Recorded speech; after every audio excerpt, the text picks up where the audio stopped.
Vivam, bem-vindos ao Pergunta Simples, o vosso podcast sobre comunicação. Hoje é dia de vos tirar a pinta. Conhecem a expressão tirar a pinta? Ou de uma forma mais descritiva, é um programa que explica alguns dos mistérios da avaliação quase relâmpago que fazemos uns dos outros. Por falar nisso e sabendo que todos os vossos conhecidos e amigos têm uma boa pinta e querem saber destas coisas da comunicação, queiram por favor partilhar o Pergunta Simples e assim ajudar-me a expandir a comunidade daqueles que adoram comunicar bem.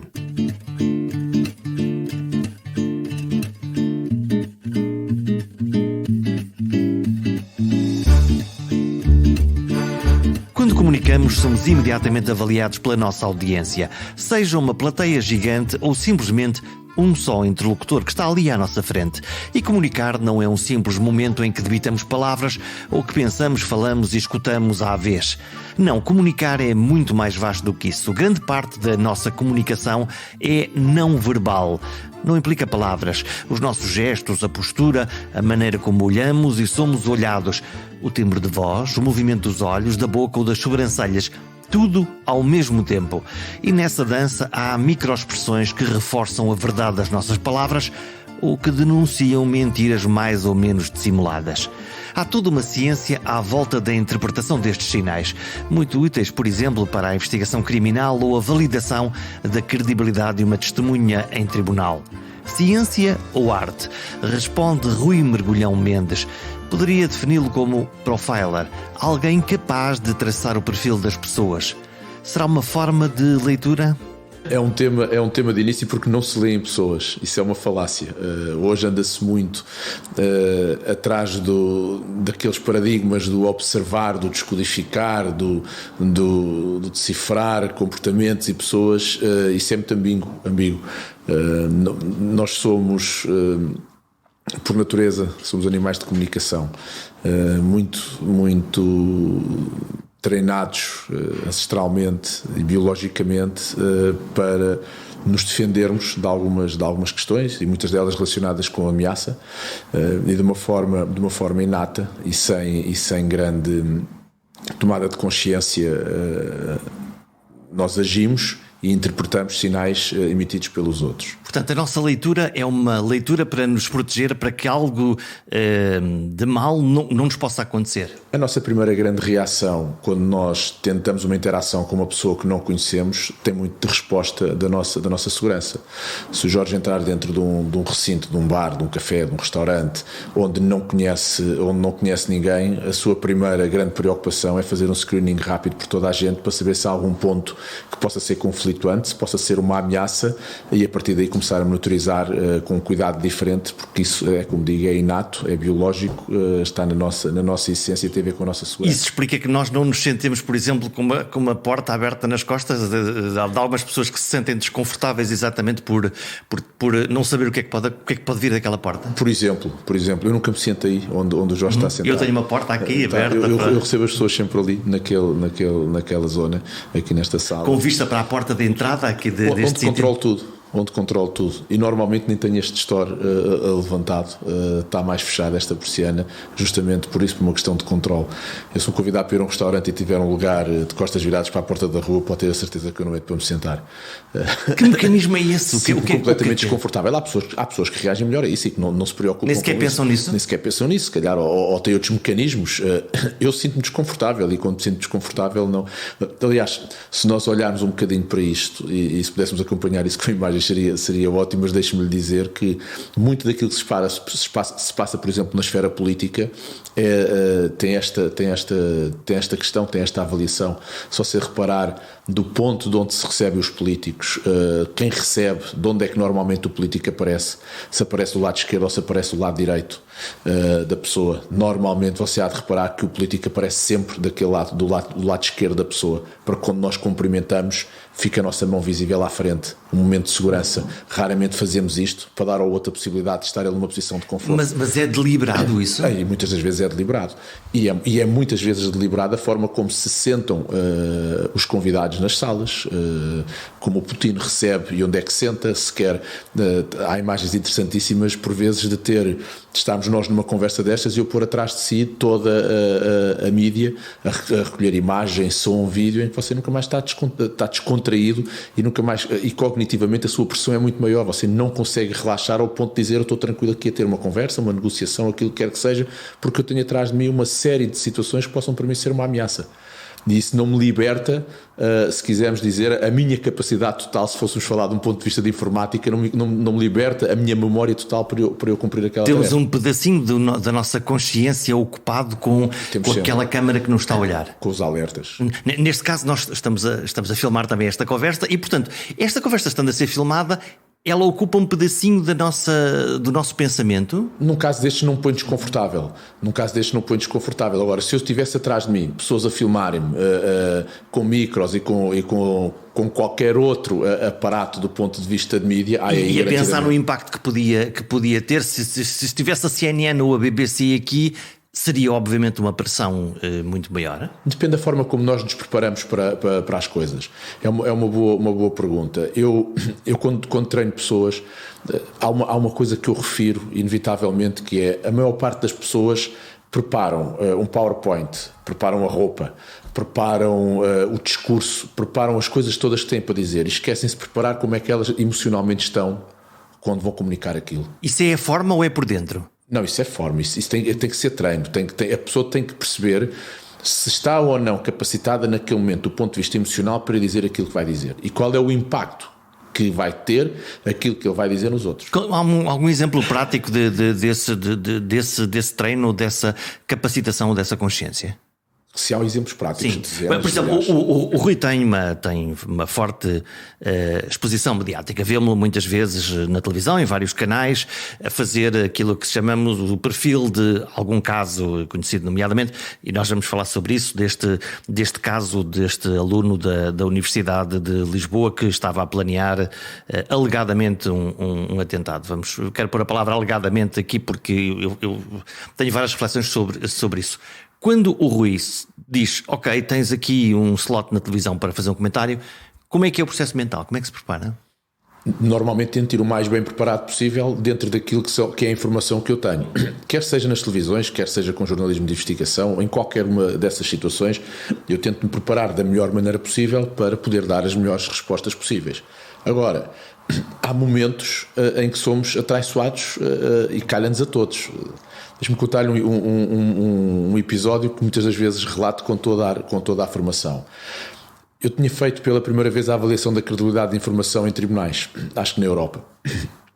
E quando fiz esse trabalho, ganhou ali algum mediatismo, tive algumas entrevistas nos jornais, e na altura a SIC Notícias e o Canal Q, e já não me lembro mais, mas houve outros que me convidaram para ir falar. E a SIC Notícias disse-me, olha, seria interessante você trazer 3 ou 4 imagens, 3 ou 4 vídeos curtos que possam ilustrar aquilo que você está a falar para percebermos o que é isto de nós conseguirmos perceber através do corpo aquilo que possam ser as respostas emocionais dos outros. Não descodificar, ou seja, sim, descodificar, mas descodificar comportamentos, emoções, não descodificar o que a pessoa está a pensar. Isso não existe. Portanto, lá está a falácia, não conseguimos ler o outro, ir lá dentro à caixa dos pirulitos, tentar perceber o que é, mas conseguimos interpretar aquilo que são os gestos e as posturas? Nós conseguimos interpretar uma série de coisas do ponto de vista fisiológico, do ponto de vista comportamental, do ponto de vista da expressão facial da emoção, do ponto de vista da análise linguística, do ponto de vista da qualidade da voz. Nós conseguimos perceber uma série de estados, se quisermos, emocionais, e como é que cognitivamente as pessoas estão a processar aquela informação. Não conseguimos nunca perceber o que é que a pessoa está a pensar. Isso não existe. Essa é a falácia. Essa é uma grande falácia. E depois a outra, que é a universalidade destas coisas. Cada um de nós tem um padrão de comunicação e temos que analisar primeiro qual é o comportamento base daquela pessoa para depois percebermos como é que ela se desvia relativamente a esse comportamento. Então aquela coisa de põe a mão no queixo, olha assim, usa um relógio que brilha. Isso é uma história. Hoje ouve-se muito essas histórias de tipificar pessoas por aquilo que elas usam. Tem sapatos bicudos, é egoísta. Tem 2 brincos, é possessiva. Tem um relógio que é digital, é porque é tecnológico. tecnológico. Isso são tretas. Isso vem de onde? Não sei, isso vem do mediatismo que as pessoas querem ter, a julgar que conseguem introduzir algumas coisas no âmbito da comunicação e da observação quando elas não existem. Portanto, estão a montar esse cavalo. Voltamos à televisão, voltamos à sua apresentação. Era aí que eu queria. E quando escolho 3 ou 4 vídeos curtos, slots de 30 segundos, 20 segundos, algumas fotografias, e quando chego a estúdio, eu ia no meu maior ou no meu melhor estado de confiança, porque levava 3 ou 4 fotografias que sei que têm impacto quando as pessoas as veem, levava 3 ou 4 vídeos altamente impactantes de casos corridos em Portugal, nas comissões parlamentares de inquérito, na esfera político-social, que sabia que as pessoas gostam e que têm impacto. E quando chega a estúdio, o Pedro Mourinho, acho que era o Pedro Mourinho e a Sara, se não estou em engano, eu sento-me, quando me estão a picar o micro, o Pedro diz-me assim: olha, Rui, tivemos aqui um problema, não conseguimos abrir o seu e-mail, mas arranjámos aqui outros vídeos e outras fotografias para o Rui comentar. Oh meu Deus! Uau, é aquele momento onde nós pensamos assim: bom, nós passamos de um alto nível de confiança, onde estamos completamente empoderados, para a possibilidade da catástrofe, onde a testosterona domina aquele momento. E aqui a testosterona como a hormona da competitividade, da agressividade, mas no bom sentido, aquela que nos empodera, e passa rapidamente para elevados níveis de cortisol, sobre níveis de stress acelerados, a começar o meu corpo a dar uma série de sinais dessa mesma ansiedade. E aqui nós temos as duas vertentes do nosso sistema nervoso autónomo a trabalhar, o parasimpático e o simpático, um que nos permite agir e que nos dá todas estas alterações fisiológicas para nós conseguirmos lidar com aquela questão mais, ou com aquele elemento mais estressante, com aquele momento. Repare, quando nós somos expostos a um trigger qualquer que nos faz disparar emocionalmente, quer seja, por exemplo, o Jorge vir a conduzir e vir uma moto numa velocidade fora do normal na sua direção e que se assusta, nós ligamos logo tudo. O que o nosso sistema nervoso autónomo faz, a parte do simpático, é ativar uma série de estados que têm uma resposta fisiológica para o ajudar a preparar e a responder àquela situação. Isso permite-nos ser muito mais rápidos na resposta. Permite-nos ser muito mais eficientes na resposta. Por outro lado, deixamos de ter controlo quase sobre nós próprios, porque esse tipo de reações são muito de ação-reação. Isso é outra conversa e já lá podemos ir. Mas quando isto passa, nós temos o nosso sistema nervoso parasimpático que vem repor outra vez os níveis normais da transpiração, do batimento cardíaco, do fluxo sanguíneo, o sangue passa outra vez a ter a mesma espessura. É o nosso estabilizador. É o nosso estabilizador. Às vezes demora algum tempo. Em televisão nós não temos esse tempo. Não há. Então como é que alguém com experiência, que se preparou, que levou coisas que sabia que iam ter um determinado impacto, subitamente lhe puxa o tapete, neste caso a tecnologia, o e-mail, ou na vida mais comum daqueles que não aparecem regularmente na televisão, o raio do PowerPoint falhou, a impressora não imprimiu o papel que tinha que imprimir. Nós temos exatamente essa sensação. Temos e reagimos. Agora, aqui a questão é: ou estamos emocionalmente mais bem preparados para poder dizer assim, o que é que eu vou fazer neste momento, ou deixamos-nos tomar por aquele acontecimento que nos vai prejudicar em grande toda a nossa comunicação. Então, e na caixa de ferramentas foi à procura de que ferramentas? Na caixa das ferramentas fui à procura daquelas ferramentas que me sabem repor e que eu consigo repor facilmente. Naquele caso em concreto, há outros que não consigo, como é lógico, não sou um super-humano, mas como é que se faz? Como é que nós vamos partilhar aqui com as pessoas que nos naquele momento, olha, sigo um conselho de um PR muito interessante e com grandes trabalhos no nosso país, que me diz: Rui, quando estás perante um jornalista, eles podem perguntar o que tu quiseres, mas tu vais sempre responder aquilo que tu quiseres. Controle da mensagem. Exatamente. Ele pode vir perguntar o que é que acha sobre isto. Olha, acha a sua pergunta interessantíssima, mas eu gostava de... E começas a falar. Mas isso depois é um bocadinho bizarro, não é? Se não se fizer essa ligação, essa ponte entre o que é que o jornalista está a perguntar e aquilo que do que nós queremos falar. Sabe uma coisa? A grande maioria dos jornalistas está muito, mas muito mais mal preparado do que nós para fazer aquela entrevista. Porque nós sabemos do que vamos falar, eles não sabem do que vão perguntar. E se não são às vezes brifados cá fora... Isso é uma vantagem ou uma desvantagem? Para nós, para mim, neste caso, acho que é uma vantagem. Já me tenho confrontado com situações em que chegamos por aí falar, eles vêm-nos fazer um briefing cá fora. Então, o que é que viu sobre este acontecimento? Vamos agora falar sobre isto. O Jorge entrega aqueles pontos que são os mais relevantes e eles pegam as entrevistas precisamente com esses pontos e devolvem parecendo que foram eles que determinaram aquilo, e nós ficamos às vezes sem nada interessante para dizer. E nós também temos que aprender a fazer isso. É o que é que nós damos de início de arranque para o lado lá. Portanto, dar uma ignição, mas não dar a história toda, que é para não a matar. Exatamente, porque se eu tenho, veja, imagina, eu tenho um ponto que é o ponto trigger, que é o ponto que vai criar o momento uau, quando for dizer aquilo, porque observei uma situação. Eu conto-lhe. E o Jorge vem dizer, observámos nesta situação que aconteceu isto e vimos isto, não sei o que mais. Então diga lá. Então, exatamente, e você parece estar ali a dizer assim, agora vou dizer aquilo que o jornalista É um anticlímax. me disse. Exatamente. Não, então tudo bem, vamos falar. Isso também vem com o treino e vem com a experiência de nós participarmos nestas situações e nestes momentos. É dizer aquilo que achamos que devemos dizer, mas depois ficar com a mensagem que temos para dar, ser nós a dá-la. Então, alguém que o Rui treina e que vai amanhã à televisão, um dia importante, vai ao telejornal, vamos lá pôr já isto em grande, e que é alguém que é reconhecido na sua área, mas de todo não tem uma experiência mediática. Como é que se treina esta pessoa? O que é importante treinar nesses processos de consciência para que faça um bom papel e que fique bem no boneco de televisão? Olha, é uma boa ou uma excelente pergunta, porque permite-nos desconstruir aqui uma série de coisas relacionadas com isso.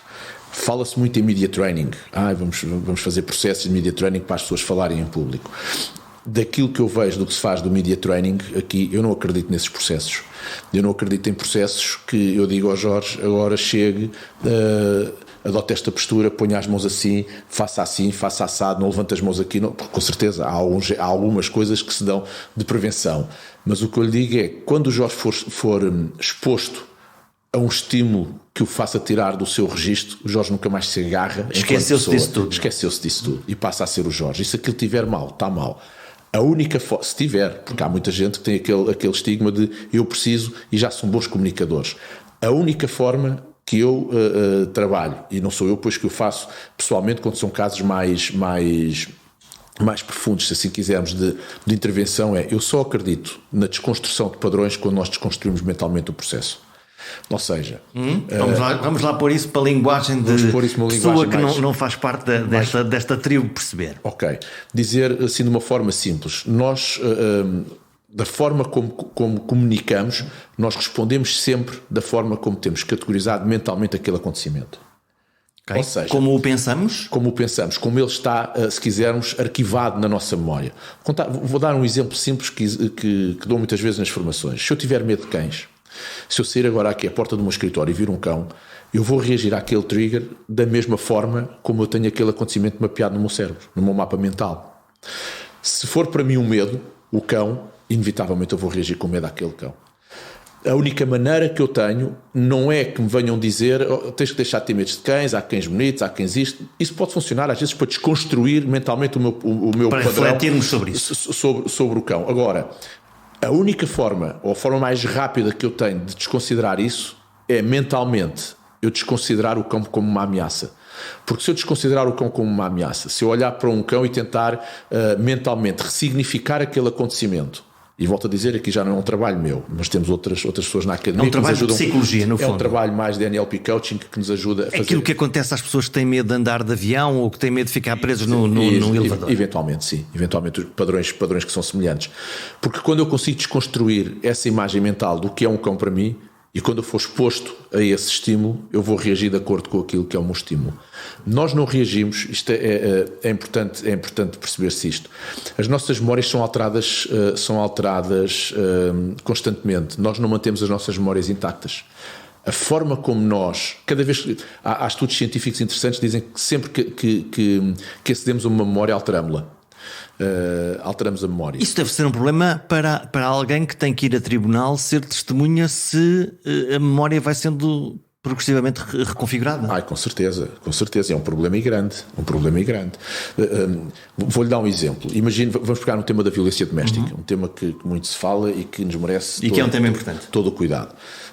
Imagine que o Jorge conhece, vamos pôr aqui no caso do feminino, mas pode ser no masculino, porque é igual, a violência doméstica hoje acontece nos dois sentidos, mas que conhece uma pessoa que foi vítima de violência doméstica. Se ela for naquele momento que acabou de ser vítima daquele ato, dar um relato para a memória futura a um órgão de polícia criminal qualquer, ou à polícia comum, e dizer, olha, fui vítima de violência física, vamos pôr o caso mais grave, fui vítima de violência física e também já acompanhada de alguma violência psicológica, e eu quero fazer aqui um relato para ser usado futuramente como queixa. Ok, faz o relato. Toda a forma que aquela pessoa comunica aquele acontecimento está de acordo com aquilo que é o estado mental dela, o estado emocional, todo o processo cognitivo que ela tem sobre aquele acontecimento, é assim que ela vai relatar. Já agora, esse relato nesse momento é mais verdadeiro do que se ele for realizado daqui a 2 semanas ou daqui a 6 meses? Vou prosseguir o resto para depois tirar a conclusão. Esta pessoa optou por fazer este relato, foi fazer o relato, vamos contar a história assim, e ficou registado aquele relato. Depois disto, encontra o Jorge e diz: Jorge, tive aqui um problema em casa, com o meu marido, aconteceu isto, aconteceu aquilo outro, fui fazer queixar à polícia, isto passou-se assim, não sei o que mais. E o Jorge, como amigo, uma pessoa calma, ponderada, diz: ok, olha, isto acontece na grande maioria dos casais, ou em muitos casais, infelizmente é uma prática, pode ser um mau momento que ele esteja a passar, ele está com aquela situação do emprego, em poder vir embora. O tipicamente português vê lá isso. Exatamente, e reconsidera, e está ali numa situação muito mais, e numa conversa muito mais de desculpabilizar o acontecimento. E as famílias fazem muitas vezes este género de discurso, não é? O que é que acontece? Naquele momento, a memória que eu tinha daquele acontecimento já está mais moldada com a conversa que eu estou a ter consigo, ou que aquela pessoa está a ter consigo. De seguida, até sem conversar com ninguém, só num acesso da própria pessoa à memória, mete-se no carro e está a ouvir uma música completamente calma. Está num estado fisiológico diferente. Acede àquele acontecimento e reconsidera novamente o acontecimento. Chega à casa, fala com o filho, fala com a mãe e tem aquele tipo de conversa que o Jorge estava a dizer. Vê lá isso, tananito. E reprograma-se sucessivamente. Reprograma novamente aquele acontecimento. O termo é esse. Imagino passados 6 meses ou passado 1 ano, é chamada novamente para prestar um testemunho. O testemunho não vai ser nada comparado com o primeiro. E aí lá está, o advogado da outra parte diz: há aqui uma profunda contradição entre aquilo que disse há 6 meses e agora que não tem nada a ver. Os suecos têm estudos científicos muito interessantes relacionados com a data de afastamento ao testemunho, que mostra que, de facto, quanto mais nós nos afastamos do testemunho... Pois há aqui uma série de coisas que a entrevista investigativa forense, eu tenho formação na área da entrevista forense, fiz lá fora a formação, nos mostra que nós, por exemplo, um dos aspectos onde nós recordamos melhor as memórias é vivenciar novamente o acontecimento. Quando nós emocionalmente estamos próximos da emoção que estávamos a viver naquele momento, a capacidade de ir buscar memórias positivas é muito maior. Essa é a razão pela qual as polícias tentam fazer aquelas reconstruções onde não só para ver como é que aconteceu, mas também para reavivar a memória, ou não? Ou aquilo tem a ver só apenas com a investigação criminal? Eu acho que aquilo tem muito mais a ver com a investigação criminal do que com o resto, até porque as nossas polícias preocupam-se muito, eu digo nossas em Portugal, porque já há polícias a nível mundial e as nossas polícias são excelentes, atenção, não dizer isto desta forma, mas ainda podem melhorar muito na área do processo da entrevista investigativa. Há protocolos que não são cumpridos. Só se pegar, por exemplo, no caso da entrevista, vou-lhe dar um exemplo onde eu trabalhei, no caso da entrevista da Rosa Grilo. Quando nós ouvimos os relatos da procuradora... Rosa Grilo é a história de... que assassinou o marido. O marido ciclista que desaparece, que tem um amante e que subitamente toda a gente anda à procura dele. E a polícia, quando começa a investigar e aponta e acusa quer a Rosa Grilo, quer o homem que estava com ela, que eles são os responsáveis por esta morte. Se ouvir a forma como ela é ouvida no Ministério Público, aquilo é um manual perfeito de como não se deve fazer. Porque nós misturamos 2 momentos importantes, que é o que é uma entrevista e o que é um interrogatório. E são formas completamente distintas. O que é uma coisa e o que é outra? Uma entrevista é quando eu quero colher a informação. E aí eu tenho que ter um protocolo muito próprio para ouvir e para recolher informação. Um interrogatório é quando eu vou partir para uma acusação. Eu posso ter 100 suspeitos, ouço os 100 em entrevista, formulo todas as minhas hipóteses e tenho 3 suspeitos que vou levar para adiante, para interrogatório. Aqueles que eu vou interrogar, todo o protocolo é completamente diferente. É de verificação? Já é de acusatório, já é... Para entendermos, eu, por exemplo, numa entrevista, o máximo que eu devo fazer é: Jorge, achei interessante esse ponto que você me referiu, gostava que você me falasse mais um bocadinho sobre isso. Ok, portanto é de ir puxando a conversa e ir ouvindo e ir colhendo informação. Não puxar no sentido de condicionar, tem que ser livre, tem que ser um relato livre. Aliás, o termo é relato livre, mas que se houver pontos que para mim são mais importantes ouvi-los, olha, gostava que me falasse um bocadinho mais sobre isto. Uma coisa completamente proibida é dizer, então, Jorge, olha, eu gostava de que você me falasse como é que se passou aquele dia 23 de dezembro, no período da tarde. Que é diferente, não é? Não, mas pode ser uma pergunta deste género. Eu gostava que me falasse sobre este acontecimento, sobre a sua tarde, de 23 de dezembro. E o Jorge começa, porque eu levei o carro, saí de casa, pronto, você levou o carro que era para ir passar por casa do seu primo. Isto não existe. Isso é um condicionamento imediato. Certeza. Mas isso acontece no interrogatório? O interrogatório vai à procura de perceber incongruências? Ou... Não, no interrogatório é ao contrário. Eu no interrogatório já tenho que ter a fórmula toda ela já muito bem estruturada e eu só debito tudo aquilo que eu acho que eu só quero que você confesse. Aliás, sim. Há uma relação que se diz que na entrevista o suspeito fala 95% do entrevista e quem entrevista fala 5%, no interrogatório é ao contrário. O interrogador fala 95% do tempo e o interrogado só fala 5%. Portanto, a narrativa de um lado e do outro é completamente distinta. É controlado por quem está a prestar informações e, portanto, está a ser entrevistado, está a dizer coisas. Num interrogatório, a narrativa, a história é feita por quem está a liderar o interrogatório e espera apenas do outro lado que, no fundo, diga sim, eu estava ali, eu matei, eu fiz qualquer outra coisa. Exato. E até porque é assim... Quanto mais próximo, nós temos que perceber porque é que cognitivamente e porque é que da parte da gestão da emoção, porque é que as pessoas, isto aqui serve para interrogatórios da polícia, como serve para processos de liderança, como serve para chefias, é igual. Estamos a falar de ciências do comportamento humano. Quando é que a outra pessoa assume e aceita que cometeu o erro ou que cometeu o delito? Quanto mais próximo eu tiver da informação real daquilo que eu estou a narrar, mais fácil é para o Jorge assumir que de facto fez aquele delito.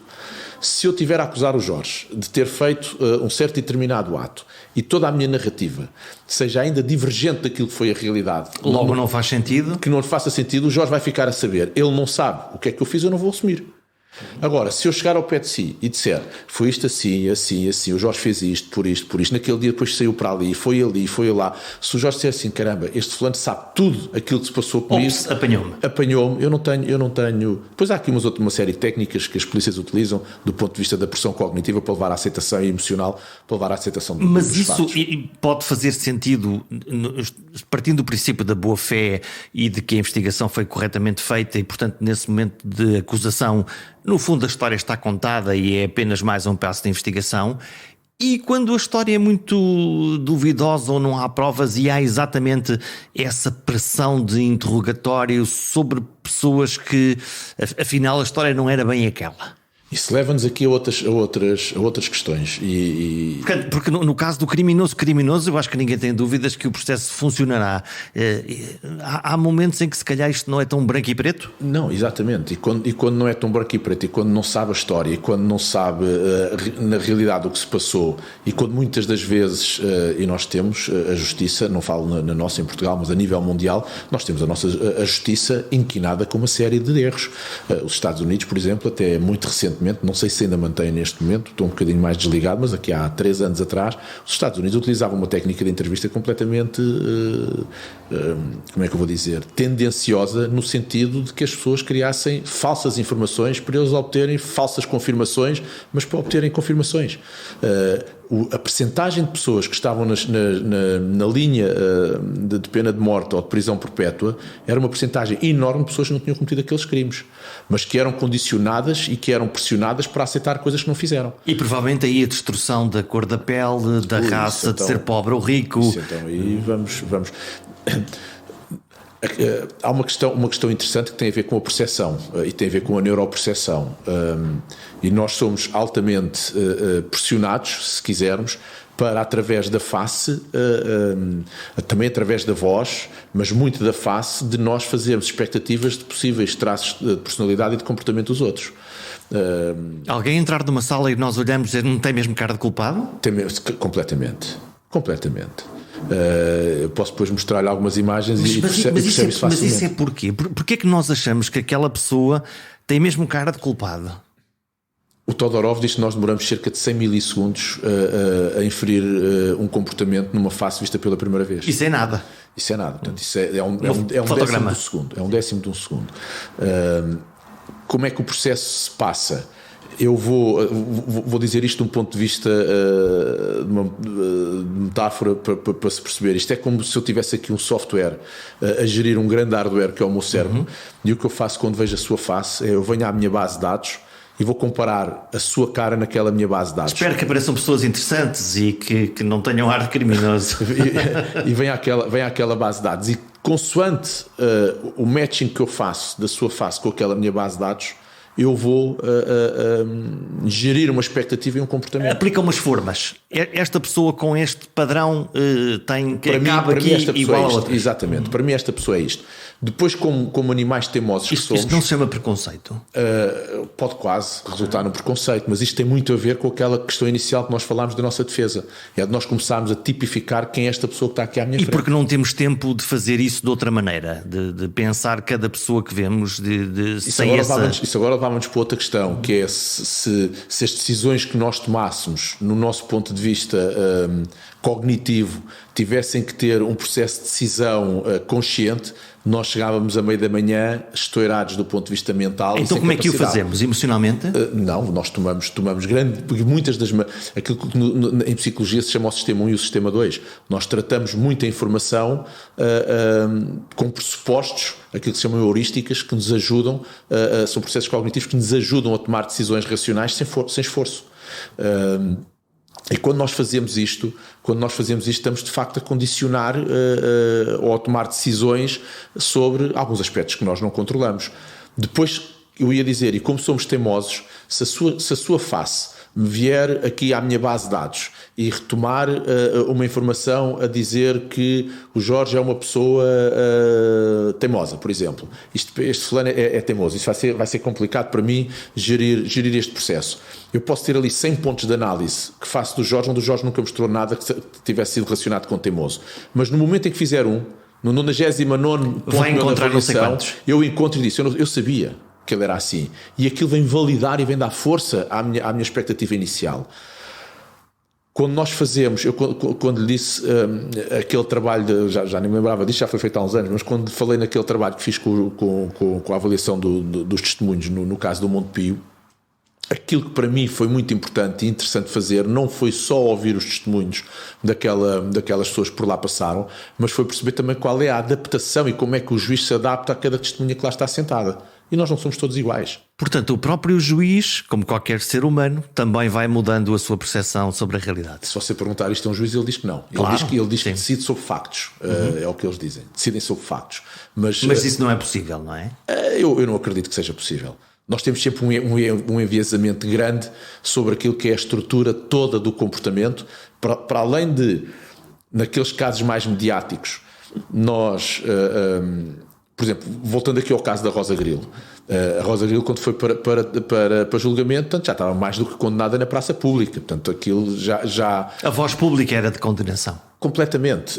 Depois houve um coletivo de juízes que funciona de forma completamente diferente do que se passa lá fora, a forma para dar o parecer. Mas a condicionante está toda estabelecida. Quando nós olhamos para casos como o Pedro Dias, quando nós olhamos para casos, por exemplo, um caso de trabalho como os gêmeos iraquianos, por exemplo, vou-lhe falar nestes dois casos, Pedro Dias e gêmeos iraquianos. Quando nós vamos ver aquelas entrevistas em televisão, e nós dizemos assim, ok... Vamos recordar o caso de Pedro Dias, é o homem que foge... De Guiar da Beira, que é conhecido pelo piloto, que mata o GNR e que mata um casal.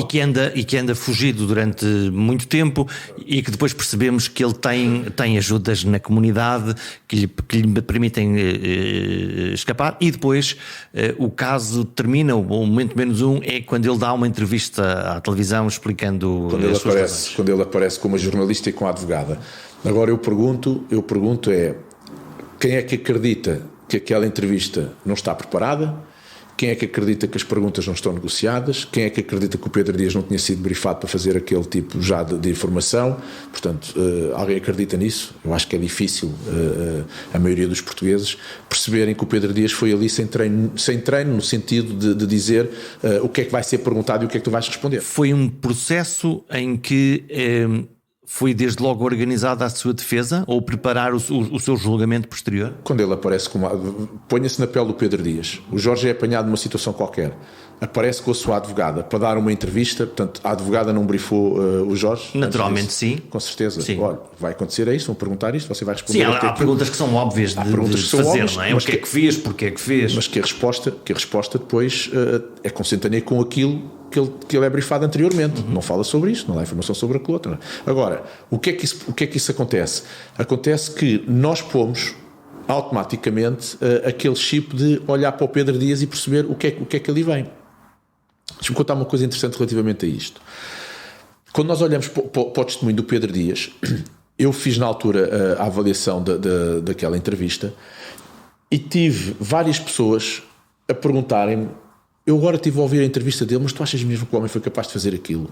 Ele parecia uma pessoa tão serena, ele pareceu-me isto, ele pareceu-me aquilo, ele pareceu-me aquilo outro. E eu digo assim: bom, como é que se explica depois assim, em curto espaço de tempo, que pessoas que possam sofrer de alguns transtornos ou de algumas perturbações, como possam ser a psicopatia, como possam ser o autismo, como possam ser a esquizofrenia, como possam ser alguns de transtornos desse género, não respondem como nós? Emocionalmente eles não respondem. Tem padrões diferentes de resposta. Completamente. E ali o que nós vemos é alguém frio, articulado, aquilo que nós tudo aquilo faz sentido, não é? A história da maneira como está contada. Não, e do ponto de vista da resposta emocional, aquilo que nós andamos à procura num padrão normal, se fosse o Jorge a cometer um crime daqueles e que não sofra de nenhum daqueles transtornos. Não há ali nenhum desequilíbrio, não é? Exato. Quando eu confronto o Jorge com uma série de coisas, é normal que o Jorge, do ponto de vista emocional, tenha uma série de registros. Se sofrer desses transtornos, esses registros não acontecem. Por exemplo, num psicopata não tem remorsos. A questão dele antissocial e de não ligação de estados emocionais e não criar vínculos não lhe permite ter remorsos. Não lhe permite ter remorsos naquele momento. A resposta emocional dele sobre um acontecimento de ter acontecido aquilo a uma pessoa é indiferente. É indiferente. Então, se é indiferente, a forma como ele vai comunicar é de acordo com essa indiferença. Diferente para mim se matar e tiver de seguida uma preocupação grande sobre aquilo que fiz e uma consciência sobre o que faço. Mesmo que tenha percebido porque é que matou e se calhar até poder não ter a alternativa de que não fosse matar, era uma coisa dolorosa, que tirou a vida a um ser humano. A outra alternativa quero lá saber, foram 10 como podiam ser 50 porque... Não estou nem aí. Não estou nem aí. E do ponto de vista da minha comunicação, ela é de encontro a esse estado. E o facto de estar preparado a não estar. Isso permite-me saltar aqui para... Mas aqui eu queria... Deixa-me só terminar aqui só este ponto. Não deixa de ser interessante. Eu dou formação ao Ministério Público no Brasil e já dei formação às polícias no Brasil. Mas no Ministério Público, porque no caso do Ministério Público... recentemente deram cerca de 300 pessoas em duas, portanto tinha uma amostra de 600, e quando mostro a fotografia do Pedro Dias e pergunto, quando estamos a falar de neuropercepção da face, o que é que aquela face lhes indicia a pessoas que não conheciam o Pedro Dias. Que não conheciam o Pedro Dias. E então, tenho curiosidade. Uma pessoa num momento de angústia, de tristeza, de pena, eu ponho um vídeo do Pedro Dias a passar sem som e pergunto o que é que vos induz isto. E a maior parte das pessoas é que é uma estrutura de uma pessoa que está com pena, que está a trazer uma mensagem mais negativa, com pesar, com não sei o que mais, quando aquilo é tudo falso. Mas passou isso. E passou para pessoas neutras que não estão na nossa realidade. E passa para pessoas que nem sequer o conheciam, portanto a percepção que eles fazem é aquela. Porque quando nós ouvimos o Pedro Dias falar, aquele tom de voz, aquela expressão de face, lábios com um invertido. Até o sítio onde é filmado, até a luz que ali está, tudo aquilo é condicionado. E nós, inevitavelmente, fazemos a partir dali juízos. Depois temos uma comunicação social a pressionar-nos. Mas se não houvesse, vou dizer de outra forma, se a comunicação e se a investigação fossem num sentido inverso, íamos ter muita gente a corroborar a inocência do Pedro Dias. Porque aquela face leva-nos a isso. Muito curioso. Eu quero saltar aqui para um caso que nos... Enfim, que nos preocupou a todos, e que foi a possibilidade de um miúdo preparar um atentado e um ato terrorista, pelo menos é isso que estará na acusação inicial ou na primeira suspeita, de matar de forma indiscriminada colegas da universidade. E nós olhamos para este caso, eu olho para este caso e ao mesmo tempo há alguma coisa que me diz que alguma coisa aqui não faz sentido, que eu não conheço a história toda. O que é que, para si, que percepção é que... Eu também não conheço aquela a história, portanto é só aquilo que nós vamos ouvindo na comunicação social, aquilo que as polícias nos têm relatado e que a investigação nos tem trazido. Agora, o tema é, estamos perante uma pessoa que tem alguns transtornos, obrigatoriamente, tem ali alguns problemas associados. O jornalista perguntava-me na altura, já não me recordo se na SIC, se na TVI, o que era aquele padrão. Quão a sério é que nós temos que levar isto? Isto é... Eu acho que tem que se levar a sério. Portanto, faz sentido com aquele perfil que possa ser alguém que efetivamente pensou, planeou e poderia de facto executar um atentado. Eu acho que o planeamento... Um atentado. Vamos lá ver. Hoje sabe-se que ele tinha, ou padecia, ou padece do síndrome de Asperger. Agora, uma característica também hoje muito relacionada ao autismo. Acho que inclusive hoje está dentro do que é o autismo. Quando nós olhamos, para um perfil, e agora vou pôr isto de parte, se de facto ele é autista, ou se é psicopata, ou se é narcisista, ou se é maquiavélico, o que for. Vou pôr essa questão de parte. Mas quando nós olhamos para um perfil, e quando tentamos perceber o que é aquela pessoa, se eu tivesse um instinto de poder matar o mesmo número de pessoas, mas num ato único, como é que eu vou dizer, mais rápido, menos frio, eu tenho um perfil diferente daquele quando eu planeio isto a esta forma, a esta distância, a esta velocidade. Portanto, alguém que decidiu, emocionalmente tomou uma decisão de matar agora 10 pessoas, tem uma reação. Alguém que planeou e que pensou... Tem outro tipo de transtorno. Tem outro tipo de transtorno. Veja, por exemplo, na esquizofrenia, há muito registro de que eu ouvi uma voz, fui comandado por alguém. Alguém me mandou fazer. Alguém me mandou fazer. Se você me perguntar, eu nem sei onde é que estava, eu nem sei como é que fui para ali. Eu fiz isto, mas eu nem sei o porquê disto. Portanto, esse é um padrão. Quando nós olhamos para este, onde há registros escritos de como ia entrar, como ia sair, onde ia pôr o gás, onde ia pôr as botijas, como é que ia usar os iscas. E há uma vaidade nos grupos partilhando com outras pessoas que vai fazer? Já lá vamos. Mas quando planeia isto tudo, é um padrão diferente daquele que diz que ouve uma voz e foi comandado. Sim. Quando você vê alguém que põe uma bomba, o Jorge agora está num caso extremo de descontrole emocional por um acontecimento qualquer que aconteceu com o chefe, com a mulher, com o filho, com o que quer que seja, e quer criar uma vingança. Agarra e dá um tiro. Ok, é mau, há uma preparação, teve que ser preparado para aquilo, é um registro. Ok, é um padrão. Quando nós planeamos um ataque onde é posto um gás, é criado o pânico para as pessoas saírem numa direção e vou com facas matar 10, 20, 30, 40 aqueles que eu conseguir, é um outro padrão. Muito mais assustador. Eu acho que muito mais assustador. Para mim é muito mais assustador. Eu acho que uma pessoa dessas tem que ser uma pessoa muito mais fria, muito mais calculista do que a outra que pode, no momento... Eu não estou livre da manhã, eu não tenho armas, nunca dei um tiro, só dei um tiro numa pós-graduação de criminologia que tive, portanto não fiz tropa, foi a única vez que dei um tiro, portanto nem sei manusear uma arma, mas se eu tivesse uma arma, eu não poderia dizer que estava livre da manhã num momento de grande descontrole emocional, pegar numa arma... Ou de grande risco ou de grande ameaça. Ou de grande risco ou de grande ameaça, mas já nem estava a pôr o risco e ameaça para a defesa, estava a dizer no contrário, numa agressividade diferente de dar um tiro a alguém. Acho que qualquer um pode, num momento mais louco, mais quente, poder fazê-lo.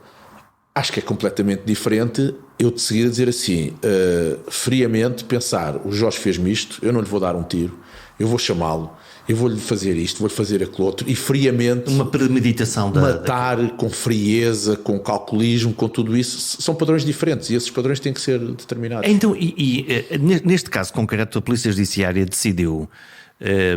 tornar o acontecimento público. Esse é outro tema. E eu fiquei a pensar assim, bom, não na ação, eles tinham uma suspeita, tinham informação e portanto fizeram aquilo, e fizeram muito bem, fizeram aquilo que é suposto fazer, que foi impedir que acontecesse uma catástrofe, uma desgraça, mas tornar público não pode animar pessoas com o mesmo tipo de perfil a dizer, afinal isto pode-se fazer. As opiniões divergem nesse capítulo. O José Alberto Carvalho tinha-me perguntado, acho que até em off, não sei se depois perguntou em direto, se a questão do mimetismo poderia ser aqui um tema. Como há no caso dos suicídios, por exemplo. Como há no caso dos suicídios. Eu acho que foi em off a pergunta. Até porque eu recordo-me lhe ter dado a resposta da Ponte 25 de Abril. Sabe quantas pessoas tentam suicidar por ano na Ponte 25 de Abril? Entre pessoas que se atiram de facto e aqueles que param o carro e ensaiam, e aqueles que vão até à beira e são resgatados há uma força de intervenção rápida na Ponte 25 de Abril. Ou alguém que parou o carro e que conseguiu parar. Ou alguém que vinha atrás e conseguiu. Sabe qual é a média? Se não estou em engano, nos últimos relatórios dava quase uma por dia. Mas praticamente não se fala sobre isso ainda bem. Porquê? Para não estimular a que aquilo aconteça. Eu, quando vejo os fogos, nas épocas dos fogos, há sempre uma coisa que a mim me irrita imenso: é porque é que as televisões difundem aquilo? Porque é que as televisões vão dar... Porque são televisões. Pronto, mas porque é que vão dar a informação que sabem que os pirómanos rapidamente aquilo para eles é alimento? Porque é que há um fascínio na luz do fogo. Porque é que o vão fazer? Eu ouvi com atenção a doutora Maria José Morgado a falar sobre o tema, a dizer que foi bem ter sido noticiado e ter ganho como é que se diz, esta dimensão, porque mostra aos outros que possam querer fazer, que a polícia consegue intervir e apanhá-los. Eu acho que o risco de mostrar aos outros que se possam fazer também é grande, e eu não sei... não lhe consigo dizer, eu não tenho informação para dizer sim ou não. Eu acho que no momento daqueles, se calhar teria primeiro, com algum calculismo, não difundida a informação, suportado, e depois... Até porque depois nós conhecemos os pormenores, não é? Exatamente. Depois conhecemos como é que foi feito, como é que foi planeado, que armas é que lá estavam, qual era o sítio, como é que era. Como é que era, que distúrbios é que aquela pessoa tinha, o que é que aconteceu. E acho que então, depois de tudo isso, se quiserem dar uma notícia, podem dá-la, mas sem... Ouça, nós estivemos bombardeados durante 3 dias, onde a comunicação social não dizia mais nada. Nós ouvimos, e eu incluo nesse leque, onde se vai às televisões falar de tudo sobre aqueles acontecimentos Veja, a mim pedem-me para vir falar num caso mais abstrato. Eu disse: eu não posso ir falar de um caso de uma pessoa que eu não conheço. Mas está bem, mas se nos conseguir falar do que é o perfil, por exemplo, de um psicopata, ou que é o perfil de um autista, ou que é um perfil de um narcisista... A imprensa escolheu já um perfil antes de saber qualquer coisa sobre aquilo? Não, a imprensa já vai atrás de algum sensacionalismo para conseguir ter share e para conseguir ter... E ao mesmo tempo vimos todos uma entrevista que a mim me irritou pessoalmente, que é a entrevista ao avô daquele miúdo. Depois não há escrúpulos nesse aspecto. Completamente... aquele homem está nu em câmara, está... Já um homem que vive numa aldeia, se calhar nunca viu uma câmara à frente dele, nunca viu um jornalista, acontece-lhe um tema daqueles, quando ele começa a dizer: o meu neto é uma pessoa estranha, é uma pessoa que se isola assim, bom, este avô, sem ter noção do que está a dizer, pode estar aqui a condicionar imenso ou potenciar um certo tipo de encaminhamento das coisas quando elas não têm que acontecer. Mas isso é assim, Jorge, eu vejo jornalistas que infelizmente passam por situações dolorosas, por todos nós na vida passamos. Quando lhes toca a eles em particular, dizem que querem respeito e querem recato, e que têm direito a ter o luto na reserva e na privacidade. Mas quando são com os outros, as coisas não se passam dessa forma. Estamos numa sociedade de voyeur. Uma consciência completamente diferente. Agora com as redes sociais ainda mais? Eu acho que isto ganha uma dimensão. A velocidade a que a informação chega hoje é brutal. É brutal. O acontecimento dá-se e passado 2 minutos, seja em que sítio do globo for, está massificado. Está no nosso telemóvel. Há não sei quantas críticas, há não sei quantas redes a disparar para tudo quanto é possível. Os algoritmos potenciam isso, a informação ganha dinâmica, as pessoas leem e então ainda se amplifica muito mais. Hoje é altamente problemático este tipo de situações. Bom, nós estamos já sobre o nosso tempo, mas até porque o tempo é disso. Está escolhida uma maioria absoluta. Vi-o fazer a análise dos debates dos principais candidatos à próxima à eleição que agora está fechada, e eu olho para 2 personalidades que podem ser perfis dos próximos tempos. O Primeiro-Ministro, obviamente, António Costa, E se me permite, um outro perfil que é o perfil de Ventura do Chega. É possível olhar para estes dois perfis? Imagino que muito do debate parlamentar vá ser centrado nestes dois homens. Eu antes disso gostava de voltar um bocadinho antes, que perante da forma como nós escolhemos. E se me perguntassem, não tenho nenhuma varinha mágica nem nenhuma bola de cristal, mas se me perguntassem se o Rui Rio iria ser o próximo primeiro-ministro, acho que não. Porquê? Porque acho que a imagem do Rui Rio e a forma toda de comunicar do Rui Rio não impacta naquilo que a maior parte das pessoas decidem. Isso conta no voto? Claro que conta. Claro que conta. Veja o caso daquilo que se passou nas eleições nos Estados Unidos em 60, quando o Kennedy e o Nixon ia à frente. O célebre debate que se vê na televisão e que se ouve na rádio. E que se ouve na rádio, em que quem viu na televisão passou a tendência de voto para o Kennedy e quem ouviu na rádio mantinha Nixon. Sim, Nixon a suar, muito preocupado. Tinha sido operado um joelho, estava debilitado, portanto, nota-se. Quando nós hoje olhamos para as questões internas dentro do maior partido da oposição do PS, acho que esse é um ponto também que tem que ser tido em linha de conta. Quem é a imagem da próxima pessoa que queira ser Primeiro-Ministro de Portugal.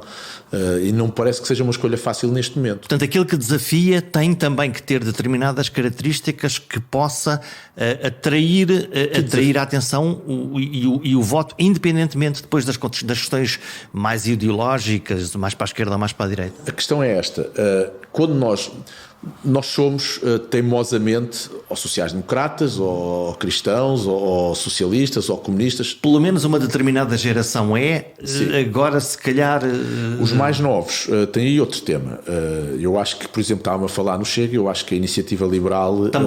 Também é um bom exemplo, tem que ser tido em linha de conta e seriamente em linha de conta, porque as populações mais jovens, os mais jovens vão muito atrás daquela comunicação. Mas o que eu lhe queria dizer... Houve um efeito sexy também, quer na liderança, quer nas ideias e de fixação do eleitorado jovem? Claro que há. Agora é assim, quando nós olhamos para as distribuições dos votos, e eu acho interessante quando se debate, ainda há uma série de indecisos. Está bem, mas os indecisos não são entre o PS e o PSD. Os indecisos são entre tudo. Entre todos. As questões dos votos úteis, a questão de não vou votar ali porque vai fazer uma ligação com aquele e eu não quero aquele, eu quero o outro. Portanto, isso existe. Há fenómenos de atração e de repulsa. Exatamente. Mas há uma coisa ainda mais, para mim, ainda mais relevante, que é, na parte dos indecisos, a grande maioria deles quer se vincular a quem vai ganhar. Porque eu normalmente quero estar vinculado a quem ganhou, não quero estar vinculado a quem perdeu. Há aqueles que depois dizem, ok, eu prefiro estar na oposição, mas não é a maioria. Vou-lhe dar um exemplo do que é partir adiante, do que é partir à frente. Olha, o caso, por exemplo, das eleições do Sporting, onde o Frederico Varandas foi o primeiro candidato a fazer frente, na altura, ao Bruno Carvalho. Ganhou logo ali uma franja de pessoas que eram contra o Bruno Carvalho, tornaram-se a favor do Frederico Varandas, não que fossem a favor do Frederico Varandas, mas eram contra o Bruno Carvalho. Portanto, e esse é um motivador forte para agregar eleitorado e, neste caso, apoiantes de uma determinada causa. Partiu à frente e ficou logo com uma série de apoiantes. Apoiantes que, quando aparecem outros candidatos, já vão ter alguma dificuldade de dizer: eu agora já não sou do Frederico Varandas, eu agora sou do João Benedito, ou sou do Ricciardi. Torna-se mais difícil de fazer. Está ocupado o campo, no fundo. Fica logo ali uma fatia. A escolha e o timing das coisas é importante nestes registros. Fica logo ali aquela marca. Tanto que, quando nós depois vamos analisar todo o resto, as eleições correram bem, do ponto de vista... Eu não sou sportinguista, portanto posso falar disto livremente. Correram bem, mas curiosamente tivemos uma pessoa mais votada que não ganhou as eleições. O João Benedito teve mais pessoas a votar nele do que a votar no... Só que depois os clubes de futebol têm uma distribuição curiosa de votos, os mais velhos têm mais votos. Não sei mais, mas não deixo... Eu, quando me perguntaram quem é que ganhava, eu dizia ao João Benedito: tem tudo para ganhar aquelas eleições, porque do ponto de vista da comunicação, sabe falar, sabe pausar, sabe rir, sabe entoar a voz, sabe fazer aquele processo todo. Falhou foi o timing antes. Se calhar falhou o timing. Ele, se tem aparecido primeiro, tenho quase a certeza que tinha ganho aquelas eleições ao Sporting. Mas depois também temos que perceber que o facto daquela face ser uma face mais infantil ou menos madura do que a do Frederico Varandas também conta. Também condiciona. também condiciona, e pode condicionar naquelas expectativas ou nas expectativas das pessoas que entendem que a idade também tem que ser um fator preponderante, independentemente de conhecerem os projetos, porque quando nós olhamos para isto e vamos ouvir as pessoas, nós não conhecemos os projetos das pessoas. Se você fizer uma escolha ninguém leu. Se você for perguntar às pessoas porque é que votaram António Costa, ou porque é que votaram Rio, ou porque é que votaram no Chega... Votamos pelo valor facial? Votamos muito... Primeiro votamos porque somos grupo de pertença. Nós somos daqueles ou dos outros e, portanto, vamos lá. Muito isso. É uma lógica de tribo. Acho que essa é uma perspectiva ainda muito, muito grande. Se for perguntar, a maior parte das pessoas não faz a mínima ideia qual é o programa de cada um destes partidos. Mas é a minha tribo ou outra tribo e, portanto, eu vou estamos na pessoa. Depois confio ou não confio? Confia ou não, é confiável ou não é confiável? Induz-me ou não induz-me certos e determinados estímulos, estados, e depois vamos atrás disso. Isso acontece em qualquer líder, seja partidário, seja no clube de futebol, seja numa empresa. Seja numa empresa. As lideranças nas organizações, quando nós falamos em processos de comunicação e de liderança nas organizações, quando chego e sou desafiado e estou perante certos e determinados tipos de líderes, eu às vezes digo isto vai ser difícil porque esta pessoa não tem aquele carisma. Que líderes são esses? O que é isso desse carisma? De como é que ele vai gerir? Ou podemos ver positivamente, como é que é um líder que tenha isso para depois perceber o que é que são aqueles que não têm? Olha, isto levava-nos aqui a uma conversa de mais um par de horas, quer dizer assim... Eu ainda gostava de fazer esse exercício, ainda não tive tempo de me debruçar sobre isso, pode ser que um dia consiga, que é, quando nós olhamos, não para um job description, mas para um job emotional behavior, se quisermos. Comportamento emocional versus características que tu deves ter para um determinado trabalho. Exato, e quando nós começamos a ver, se calhar, nós construímos perfis que andam de pessoas com escalas de psicopatia grandes, que andam que pontuam grande em escalas de psicopatia, que pontuam grande em escalas de autismo, que pontuam grande em escalas de narcisismo, e que nós definimos o perfil. Então, mas porquê que essas pessoas têm sucesso? Isso é quase um contrassenso? Não é? Não, porque há pessoas... Isso não tem nada a ver com inteligência ou com capacidade. Não tem nada a ver com inteligência. Tem a ver com emoções. Não. E com processo cognitivo. Por exemplo, um psicopata não tem em nada o seu processo cognitivo alterado. Tem o processo emocional, mas cognitivamente é uma pessoa completamente capaz. Portanto, decide bem, pensa bem, mas no fundo quer lá saber dos outros. Quer lá saber das pessoas. Estou a exagerar. Não pode ser assim com essa leviandade, mas sim, o processo de vínculo emocional dele não se estabelece como o nosso. Mas o processo cognitivo não está minimamente comprometido nem alterado. Depois dizemos assim, queremos uma pessoa que seja fria a analisar, que seja isto, que seja... Nós é que determinamos o perfil e depois... A dados momentos dizemos assim, isto correu mal porque esta pessoa fez isto, está bem, mas nós é que terminámos aquele tipo de perfil, nós não conseguimos ir buscar. Nós escolhemos este. Nós escolhemos, nós é que os escolhemos. E não deixa de ser interessante que a população mundial, nós temos cerca de 1 a 3% de, por exemplo, psicopatas na população mundial. E quando nós vamos ver em cargos de liderança e desfias, temos muita gente com perfis altos a pontuar alto. Com determinadas características que têm isso? Que tem isso, com certeza. Então, e de autismo. Então, isso, para isto ser um bocadinho mais saudável... Isto não é uma questão binária. Sim. Isto não é uma questão claro. binária. Há gradientes de branco até preto. Então, isso significa que no processo de escolha de altos quadros, de potenciais lideranças, nós não estamos a fazer as melhores escolhas? Podemos não estar. Hoje acho que os assessments são diferentes. Mas se for perguntar, é este exercício que eu ainda não fiz e gostava de fazer. Se eu fosse perguntar a uma organização, mas volto a dizer, hoje há um aspecto muito relacionado com a questão do processo emocional muito grande.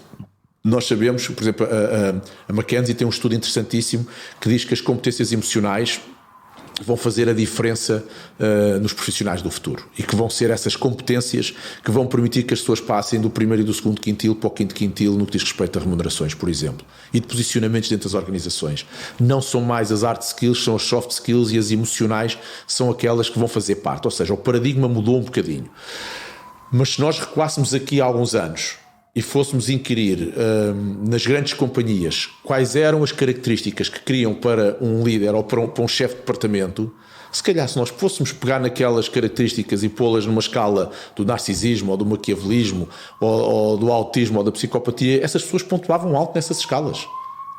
Depois não podemos ficar admirados, é quando existem alguns tipos de comportamentos nós dizermos surpreendeu-me. Não surpreendeu, nós é que os escolhemos. Nós é que os escolhemos. E, portanto, se escolhemos isto, significa que temos aquilo. Então... Não podemos querer o melhor dos dois mundos. Eu não posso querer uma pessoa que seja fria do ponto de vista de decisão, porque preciso que uma pessoa seja muito racional e muito fria e nada emocional na decisão, porque a emocionalidade pode prejudicar. Não posso depois querer que essa pessoa, quando se vai relacionar com os seus subordinados, seja uma pessoa altamente emocional e com muita compaixão. Percebe? Porque isso depois não existe. Eu acho que não existe. Nós é que determinamos esses perfis e depois isso acabam por ser muitas das vezes os resultados daquilo que são as comunicações internas, quando são desenhadas internamente aquilo que nós queremos para uma organização. Eu gostava de ter uma organização assim, onde houvesse, hoje fala-se muito do amor companheiro, quase uma nova emoção dentro das organizações, que é nós tratar-nos todos com um grande deferimento e ajuda e entreajuda, e queremos isto e queremos... Ok, achamos tudo isso tudo muito giro, achamos interessantíssimo a Google, a Amazon e muitas já empresas nacionais terem as mesas de ping-pong, as mesas de bilhar, os matraquilhos, para os trabalhadores fazerem pausas, fazer isto, fazer aquilo, mas eu depois pergunto qual é a camada e a percentagem de gente que emocionalmente consegue interpretar aquilo que lhe está a ser dado para rentabilizar o seu posto de trabalho, ou se só olha para aquilo no direito e naquilo que é um direito assistido e depois esquece todo o resto. Portanto, nós temos que perceber o que é que a organização comporta, quais são as pessoas que lá estão e como é que isto se joga num todo. E esse acho que é um desafio que nós estamos a viver hoje em dia nas organizações, porque está tudo muito a mudar, até porque, e voltar aqui um bocadinho mais atrás, estas novas gerações, os Zs, os Millennials, são pessoas... com uma estrutura completamente diferente daquela que é a nossa e a minha, que sou mais velho que o Jorge. E vão forçar isso? Vão obrigatoriamente forçar isso. Eu aqui há um tempo, e sem falar em nome de organizações, estava numa grande organização, num banco internacional, em que a diretora da RH me dizia: mas com que leviandade é que me chega um miúdo, isto é conversa de meu pai uns 4, 5 anos, mas isto ficou registado, me chega aqui um miúdo, mete os pés aqui dentro de uma organização como esta e que me diz: mas espera lá, eu à sexta-feira tenho que ser às 4 da tarde porque estou inscrito nos torneios de pádel. Ou que me diz: eu venho, mas olha, mas eu à hora do almoço eu tenho ginásio, não sei o que mais. Um belo choque térmico para a organização. E essa diretora dizia-me: fomos correndo com esta gente. E a uma dada altura acordámos e dissemos: nós estamos a mandar embora os melhores, porque esta gente é assim, esta geração é assim. Eu não posso perceber, ou se eu não perceber que eles mudaram e que esta geração é assim, eu não vou ter ninguém a trabalhar comigo. Ou então vou ter uma franja muito pequena por onde escolher. E não serão os melhores, não é? E não serão eventualmente os melhores, porque é geracional. Hoje, se perguntaram a um miúdo o que é que o move, se é só um salário, garantidamente que vai ter. O salário é uma componente importante porque lhe permite ter uma série de coisas. A flexibilidade do horário é um tema, se pode ir ao ginásio é outra, se não sei o quê. Se pode ter uma vida. Se pode ter uma vida, se tem planos formativos dentro da organização, qual é que é quem é que discutia de antes, tirando as grandes empresas e as grandes FIAs, quem é que discutia um plano de carreira? Hoje o Jorge vê um miúdo com 21, 22 anos dizer: está bem, eu venho para aqui trabalhar, mas qual é o passo a seguir? Sim. Onde é que eu posso estar daqui a 2 ou 3 anos? O que é que me vai ser dado para eu fazer isso? E de antes ninguém dizia assim. E não me aborreçam muito, senão vou-me embora. Exatamente. No fundo é isto. E se tiverem com muitas coisas, eu tenho ali ao lado quem me procure, porque são aqueles que neste momento já estão mais abertos para estas perspectivas e conseguem perceber que a entrega do trabalho não está relacionada com o estar presente. Aliás, o presentismo é uma coisa que ainda está muito presente, passa a redundância, nas nossas organizações, em que ficamos todos contentes porque as pessoas estão presentes, mas não estão a desenvolver, mas não estão a entregar. Temos que acabar com o presentismo e temos que caminhar para uma flexibilização de estrutura que permita que as pessoas e que as organizações se restabeleçam e se enquadrem do ponto de vista emocional, porque se o conseguirem fazer, vão conseguir ter muitos melhores resultados. Encontrar a pessoa certa para o trabalho certo garante às organizações um caminho mais seguro para o sucesso num mundo cada vez mais confuso e turbulento. Só que as pessoas especiais não cabem normalmente em organizações conservadoras, mais quadradas. E a ideia de diversidade, sendo politicamente correta, é ainda uma miragem. Talvez a solução esteja em alterar a fórmula de escolha daqueles que nos lideram, com a valorização das características que fazem de nós seres humanos. A empatia, a compaixão, a liderança pelo exemplo para o bem comum. Precisamos urgentemente de perfis mais humanos e menos robôs. Querem saber um segredo? Este género de pessoas são habitualmente grandes comunicadores. Mesmo que saibam poucas palavras, eles falam sempre com o coração. Até para a semana.